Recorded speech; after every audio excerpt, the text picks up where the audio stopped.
Ni hao. Bonjour mes petites mandarines. Je suis trop contente de m'adresser à vous aujourd'hui. Alors je me demande ce que vous faites. Vous êtes peut-être en train de partager une boisson chaude avec quelqu'un que vous aimez. Ou alors vous êtes enfoncé dans votre canapé en train de scroller sur les feeds à l'infini. Peut-être même que vous faites une petite pause entre deux épisodes de Love is Blind Germany. Les personnes concernées se reconnaîtront.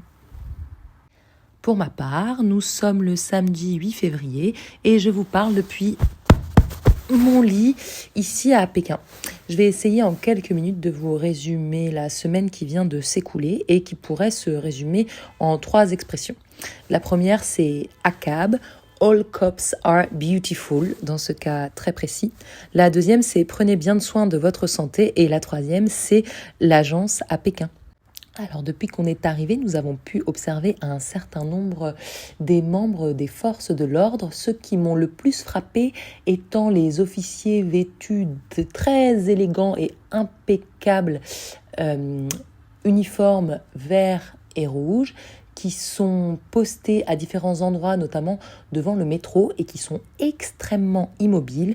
On dirait que, vous savez, si on leur jette une pièce, ils vont se mettre à s'animer un peu comme ces artistes-là à Venise ou à Saint-Tropez. Il y a aussi les équivalents des agents de la RATP ou de TCO, j'imagine, qui à chaque fois que vous rentrez dans le métro passe devant vous très mollement un pseudo-détecteur à métaux qui bip à chaque fois. Et ces agents ont une moue d'ennui absolu. Mais l'apogée de notre rencontre avec les forces de l'ordre, ça a été le moment où on a dû aller s'enregistrer dans un petit bureau de police locale, ce qui est une obligation pour les étrangers qui viennent en Chine. Il faut qu'on donne notre lieu de résidence. Et alors là, on a vraiment passé un bon moment en vrai, sans rire. On a fini par être pris en main par un policier d'une 40aine d'années. On aurait dit franchement un personnage de Fred Vargas, le mec. Ça avait l'air d'être un geek qui n'était pas sorti de chez lui depuis très longtemps, qui cachait sa calvitie avec de longues mèches de cheveux noirs sur son front. Chose remarquable car ici, le gène de la calvitie n'a pas l'air d'être très répandu, contrairement aux endroits d'où je suis originaire. Et il était d'une douceur extrême, il avait l'air tellement triste et sensible, on aurait vraiment dit le cliché du flic dans des tâches administratives qui se retrouve dans un métier où c'est vraiment dur alors que lui, il a un cœur tendre, quoi. Alors à remarquer qu'ici, j'ai l'impression que c'est très très mixte les forces de police entre femmes et hommes. Voilà. En tout cas, on a été très bien accueillis par les policiers et j'ai l'impression qu'on les a un peu divertis. La chevelure blonde d'Antoine faisant toujours, il faut le dire, un tabac. Le deuxième mot-clé, c'est prenez bien soin de votre santé. En tant qu'étrangère, pour réaliser mon permis de résidence, il a fallu que je passe un certain nombre d'examens médicaux. Ça a été une matinée assez intéressante puisque en l'espace de peut-être, une demi-heure, 40 minutes, on m'a fait une prise de sang, on m'a pesé, mesuré, vérifié l'ouïe, l'audition, on m'a fait un électrocardiogramme, une radio de l'abdomen. C'était extrêmement efficace, notamment la prise de sang, c'était à travers, vous savez, comme le guichet là où vous allez parler à n'importe quel commerçant avec une vitre en plexiglas. J'avais pas du tout compris qu'il fallait que je foute mon bras à travers ça.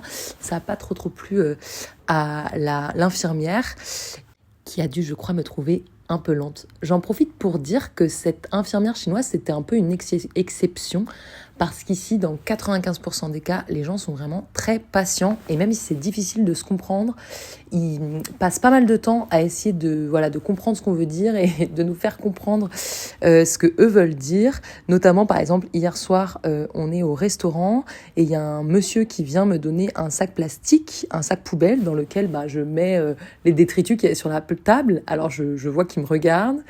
Je continue à mettre des petits papiers dans son sac poubelle. Finalement, il fait demi-tour, il revient avec un sac poubelle vide. Et en fait, il voulait que je mette mon manteau pour pouvoir me débarrasser de mon manteau. Alors, certes, on n'a pas forcément l'habitude de ce genre de porte-manteau, mais c'était très sympathique à lui. Et il a pris le temps qu'il fallait pour que je comprenne son message. Alors le dernier mot-clé de la semaine, c'est l'agence à Pékin, puisque nous avons fait un tour de 6 ou 7 appartements en une journée de manière extrêmement particulière, puisque nous n'avons rencontré aucun agent immobilier. Sur une application, on avait sélectionné tous les appartements qu'on voulait voir. On s'y est rendu et à chaque fois qu'on arrivait devant une porte, en fait, les poignées sont équipées de codes et donc on écrivait à notre agent immobilière qui s'appelle Jing Jing, qui est une véritable perle. Alors Jing Jing, ça veut dire brillant, clarté, je crois, et j'aime bien ce caractère chinois est très joli, je trouve.